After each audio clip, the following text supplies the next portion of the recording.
Today we're going to go over the ARD Boss Training 2.0, and I'm calling it 2.0 just because I want to be fancy, and also because those of you that attended ARD Boss Training last year, I've just changed some of the slides and focused on some of the things that we still needed to grow with in the district. But if you haven't had the first ARD Boss Training, if you'll just contact Terry Reinwald, she can set that up for you. Okay, so first of all, what we call the ARD Boss is the ARD administrator, and typically that's an assistant principal or a principal. And there's 3 federal guidelines that they are requirements that those administrators have to have. And so the first is be qualified to provide or supervise the provision of specially designed instruction to meet the unique needs of children. Okay, the whole point of that one is that you're SPED certified or you are currently supervising people that are SPED certified. Okay, and so it could be when you're listening to that first one, you think, okay, well, my SPED teacher could be my ARD administrator. Well, when you get to the second requirement, it says knowledgeable about the general curriculum, and I think that there are some special ed teachers that could still fall under that. It's not that you would be the person speaking to the general ed curriculum in the ARD because your general ed teacher would, but you need to know whether or not your general ed teacher is, talking off in the sticks at the same time, right? The last requirement is knowledgeable about the availability of resources. It's really just because as the ARD administrator, and I'll go into more detail a little bit later about this, is that you need to know how much things cost when you're allocating district funds. And one of the things that we've done a little different here in Waco for a long time was we would always say, well, let me contact SPED and see if they are willing to pay for that. And in the ARD, SPED doesn't have a voice at all. So Dana Pate can't say, yes, we're going to do it, or yes, we're not.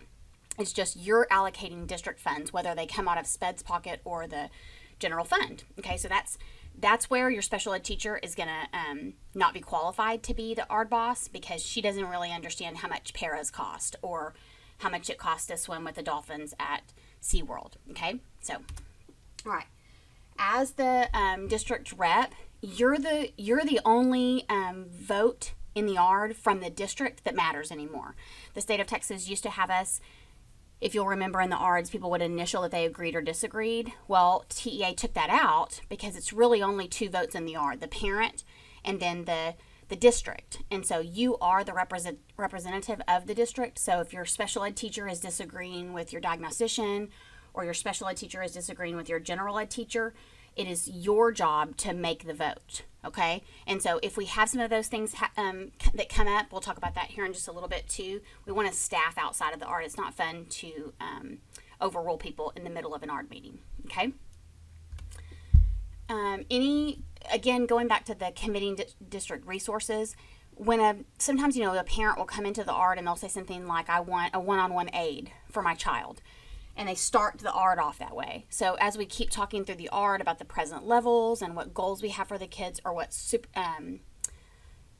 special education services are in place for the kiddo, then it doesn't make any sense to get them a one-on-one aid. But if you don't really understand the how much that would cost, it makes it very difficult to then say, okay, well, I want to make sure that we've exhausted all of the other things that we have at the campus. If they're not receiving any special education services at all, it really is not appropriate to hire someone to sit next to them all day, right? And so that's used to what downtown would do. You'd call downtown, and downtown would tell you, well, you can't, have you done this, have you done this, have you done this? Well, we're not going to pay for it unless you do that. Well, that's not really the legal answer, and so we're not doing that anymore.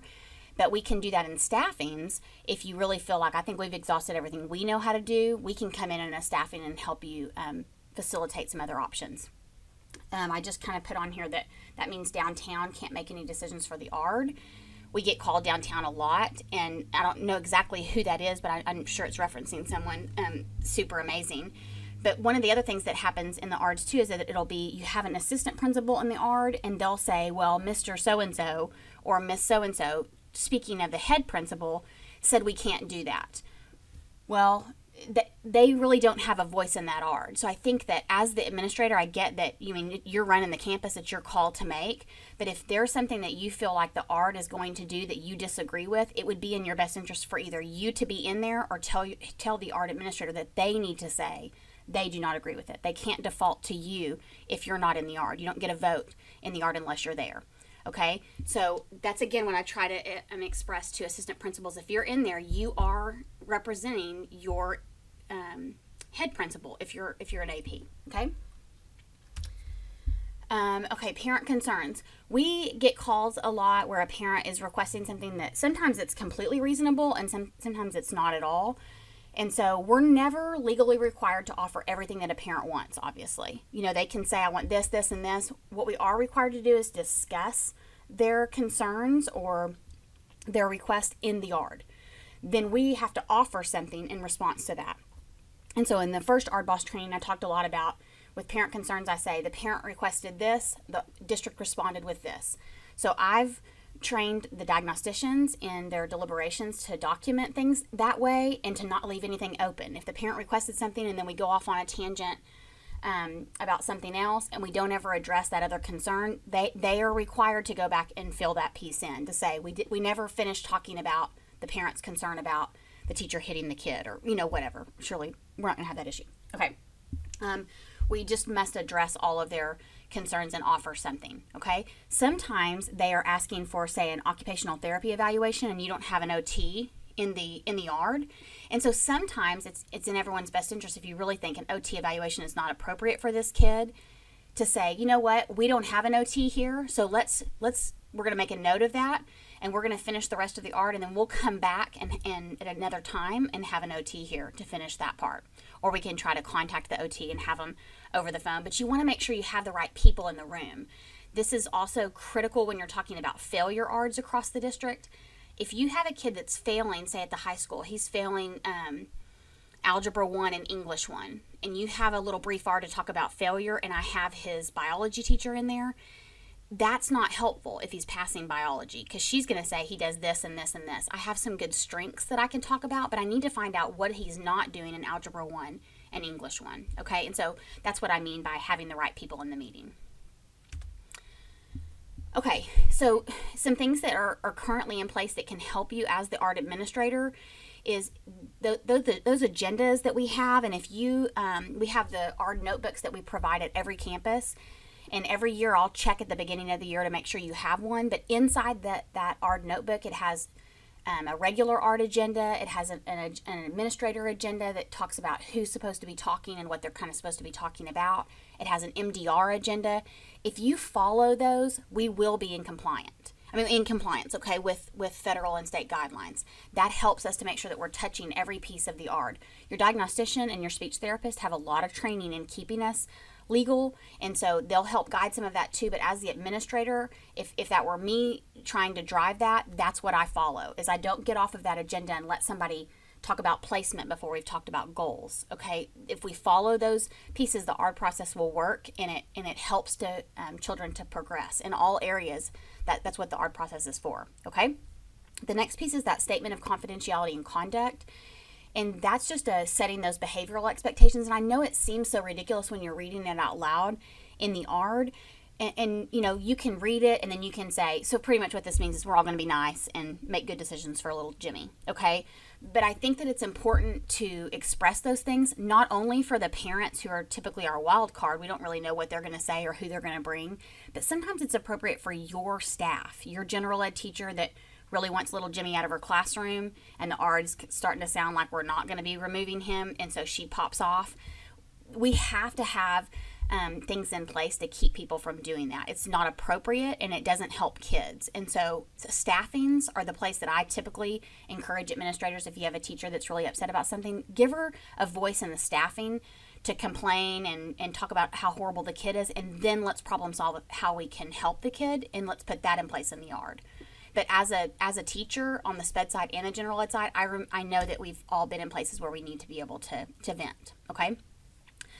Any time constraints, the guidelines say that you can set appropriate timelines for ARDs. We can't tell parents that you only have 15 minutes and then we're done. We can say, today I only have 30 minutes.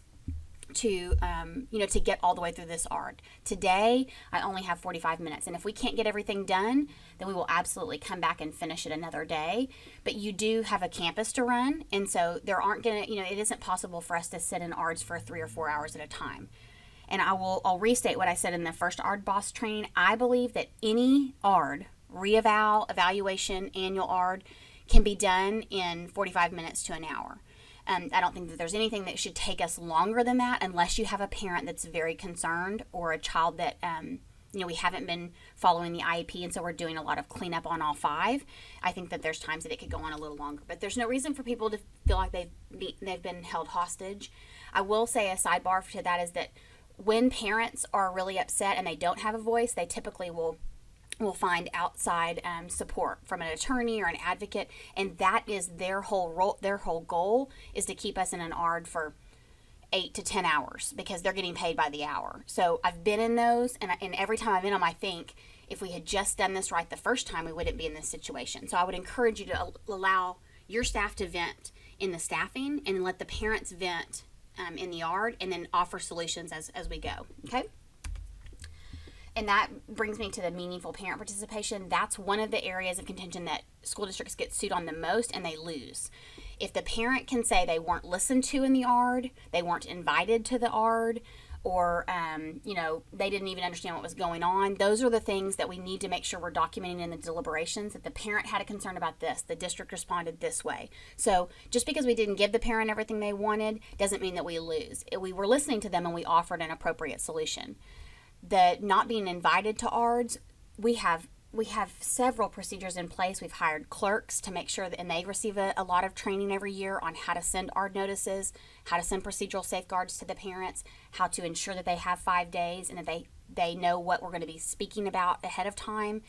Those are the ways that we increase meaningful parent participation. And so those are the, if we don't do those things, like if we say we have an emergency, we have to have an ARD tomorrow, those are the things that get us into trouble, and that's why we tend to freak out when we're called about that.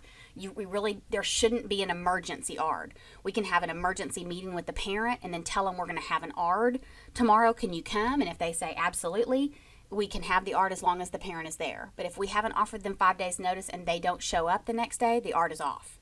So I know that is it really does cramp your style at the campus, because again, it's not just this one SPED kid, but for the ARD, it is just that one SPED kid on the IDEA side.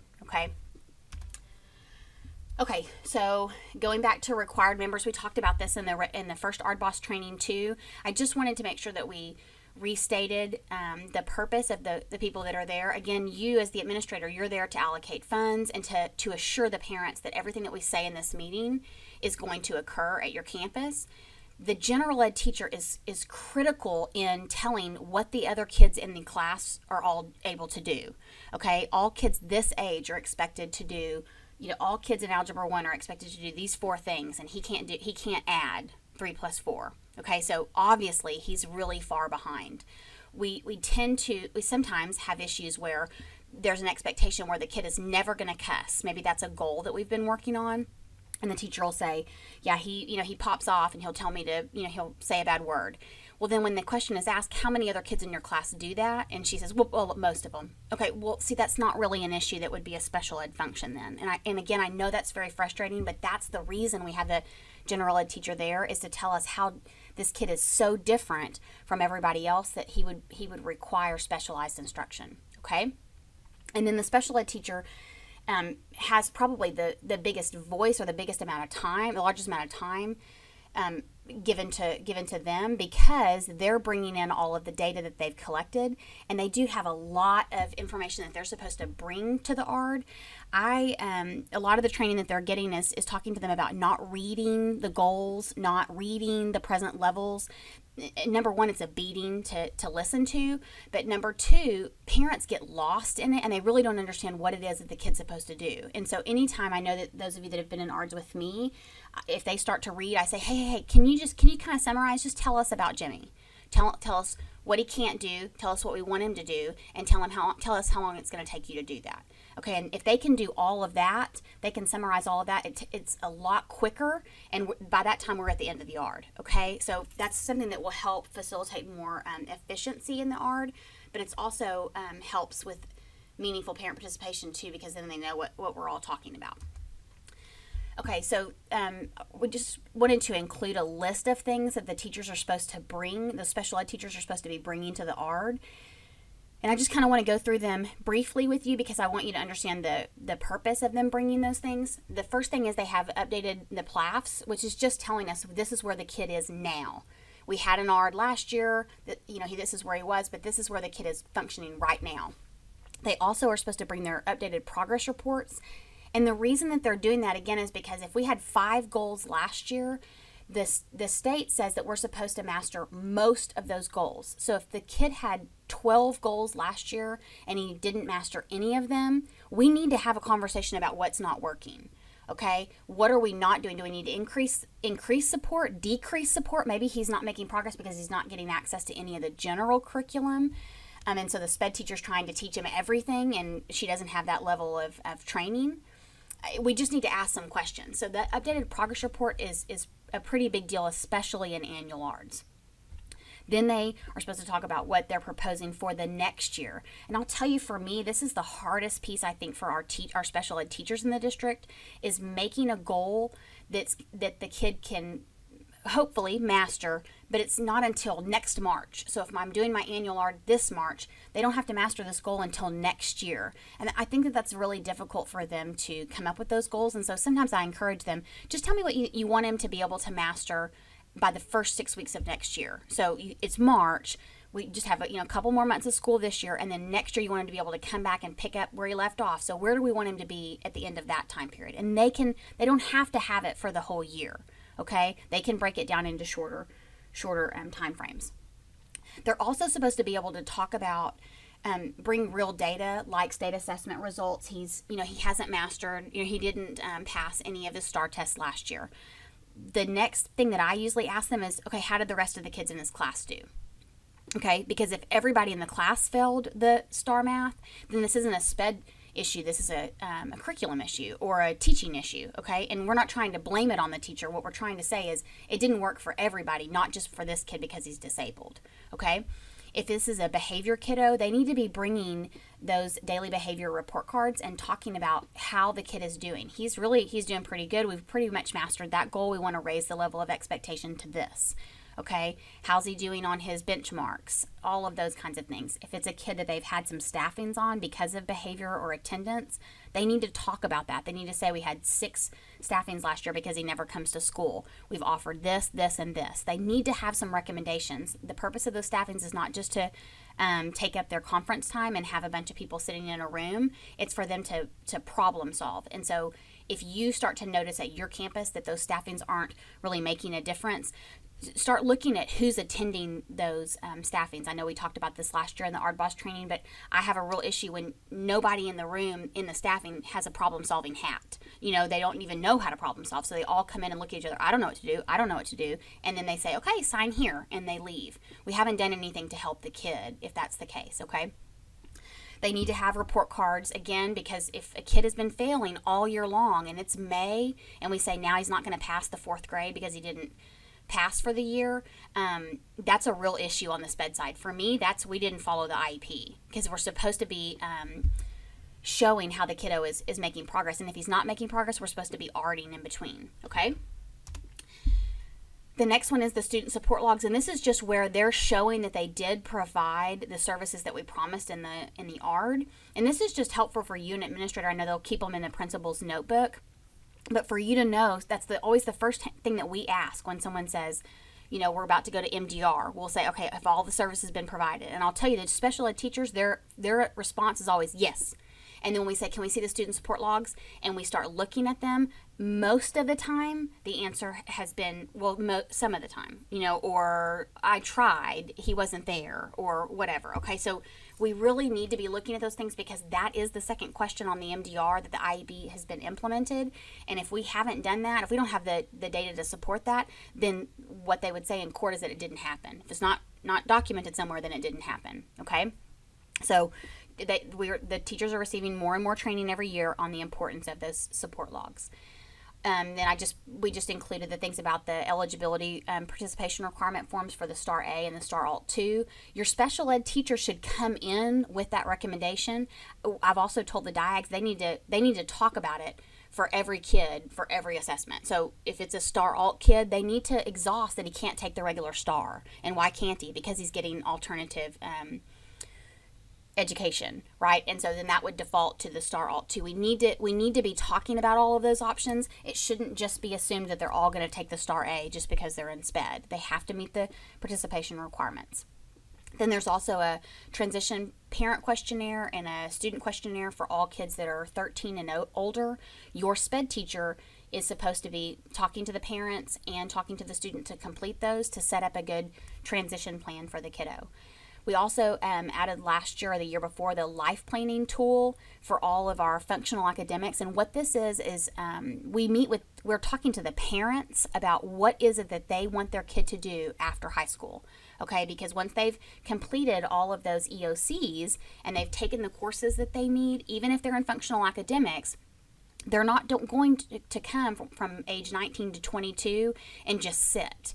The purpose of the 18 plus program is to work on functional goals that they need to be able to be successful. So if the parent says he's just going to, when he finishes high school, he's just going to sit at home and watch television, then we're done at 18.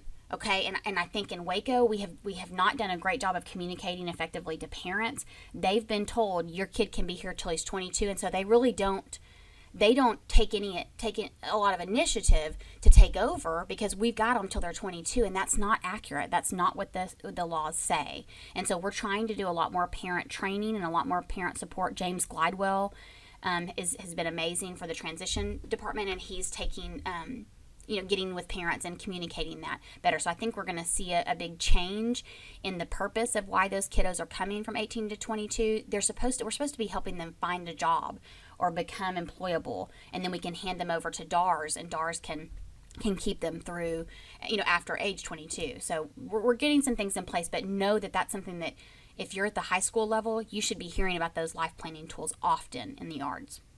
The case manager should always have their computer with them. And this isn't just so that they can check their email. It's genuinely so that if there's any changes that the ARD committee makes to their goals, that they can make them right then in the ARD. We cannot say, oh, I forgot to add that goal, I'll add that later.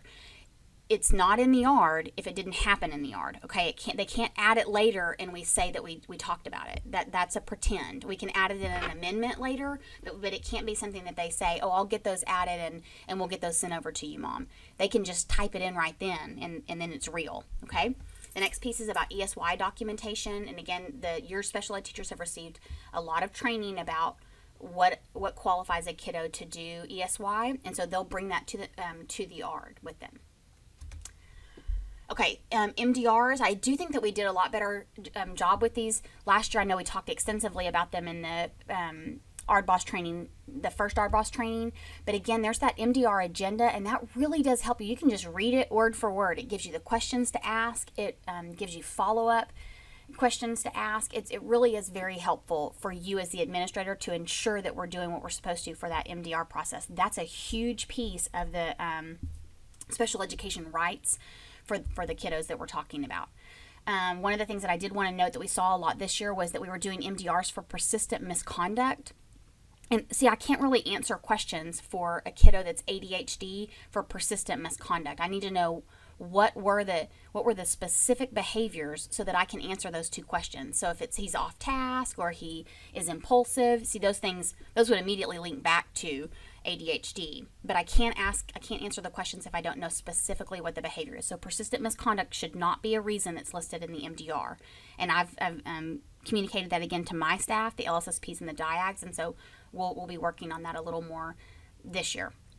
The lack of implementation of the IEP must be addressed. And again, that goes back to those student support logs.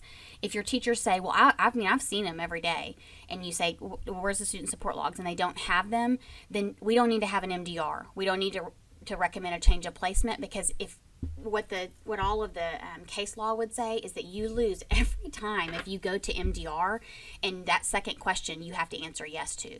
If the question of, was the behavior in question caused by a lack of implementation of the IEP? If I can't say definitively no to that question, then I sure don't need to go to ARD. Okay, it pulls the district's pants down, and we don't ever want to do that. Okay. The last part of the MDR, after we've answered those two questions, if we answer no to both of the questions, it wasn't caused by the disability, it wasn't caused by a lack of implementation of the IEP, the last part of the MDR is to ensure we can provide FAPE wherever we're recommending them go. So if you have a functional academics kid or a base kiddo and you're making a recommendation to DAEP, we can't provide FAPE there. They're supposed to be in a special education setting all day long, every day, with a special education teacher. So unless that's your only base kid and you're going to send your base teacher over to DAEP while the kiddo is placed there, we really can't provide FAPE there. And so that's something that the ARD has to discuss. If I say that he needs base, then I really can't send him to DAP. All right. And so that's going to be, we need to have a little more discussion about that. This year we had several situations where we had kids that were sent to DAP because they didn't address FAPE, and we had to bring them back. And that's just, it never feels good to have to say, sorry, we messed up on that. All right. So let's just do it right the first time, and we won't have to deal with apologizing to a parent that we told them that we could and we really can't. All right. Okay, restraints. This was just a big area last year that we kept dealing with, and there were a lot of questions from parents saying, I heard that my child was restrained, and we would go into the IEP or call the campus, and they would say, yes, he's being restrained, but we didn't have any restraint information. We didn't have the restraint forms. Parent had been told about it, a week or two later by a para or something, and that's always that always hurts our credibility. And so I just was wanting to put in here some of the reasons that you would do, what the administrative code is. It just again talks about if you restrict any of the free movement of a kid for all of their body, for all of their body, like you're holding them down, sitting on them, that's never good. Or if they're just handcuffed, that is a restraint, regardless of whether or not you've seen it at CPI.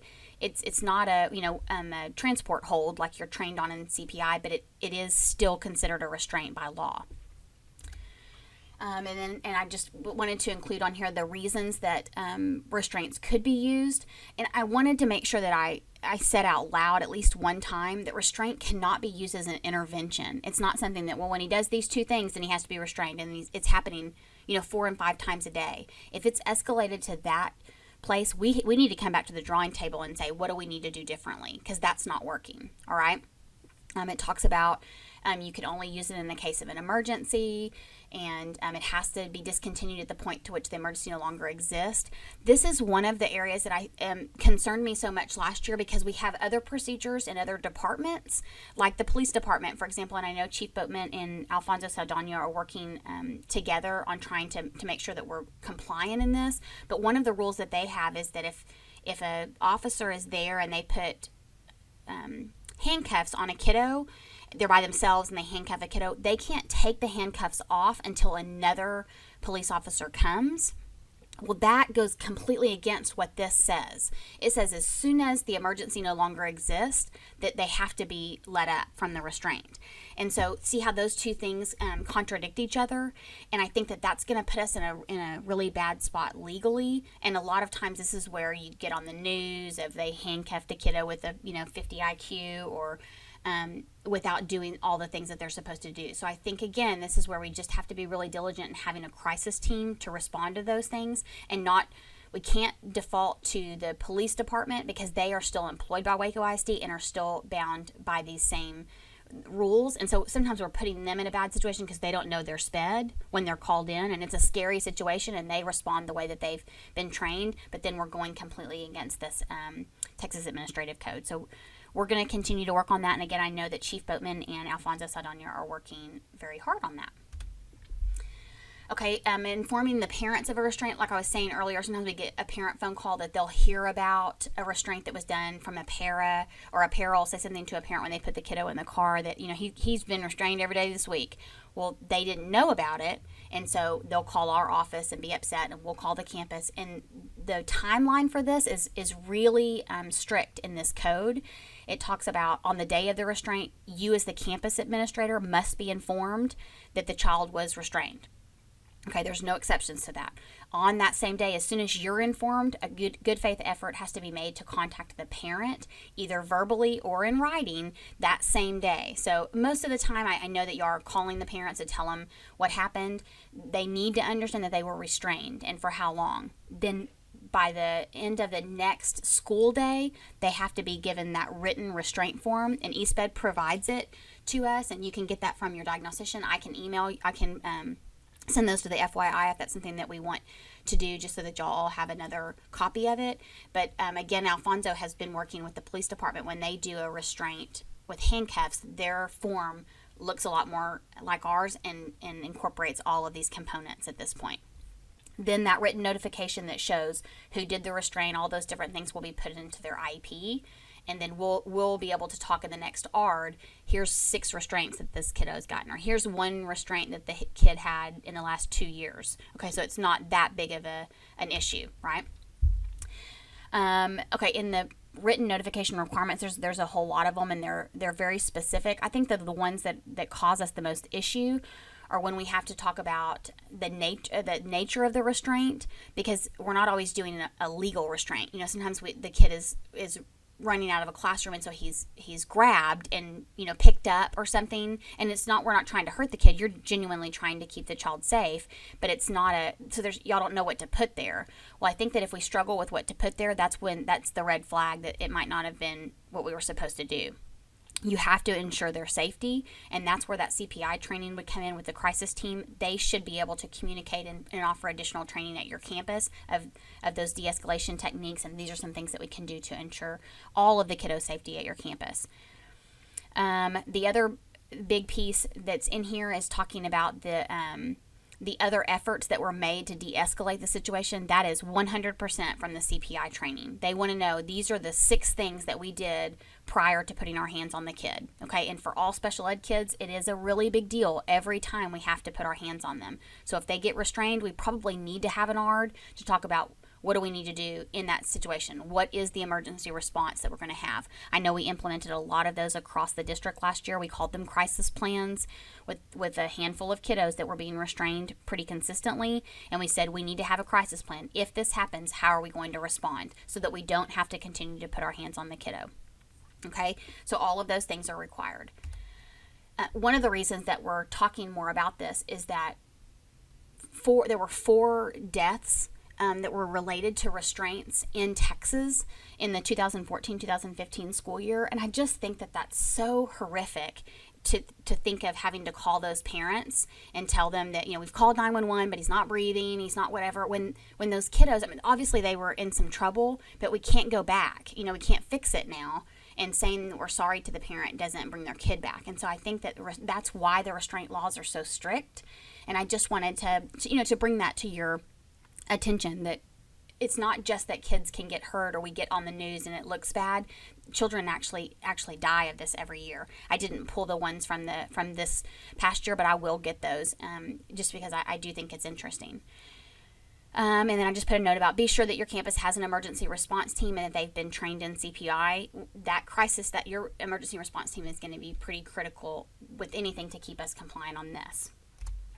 And last but not least, I just wanted to remind you what my cell phone number is and my office number and my email. If you have any questions at all regarding anything ARD related, if you're in the middle of an ARD and you have an issue, just take a recess and you want to give me a call. I know a lot of you have experienced the diagnostician saying, looking at you and saying they want a break, and they've called me or texted me. I do try to be available, and if I'm not, I'll get back to you as soon as I can. Okay? Thank you so much.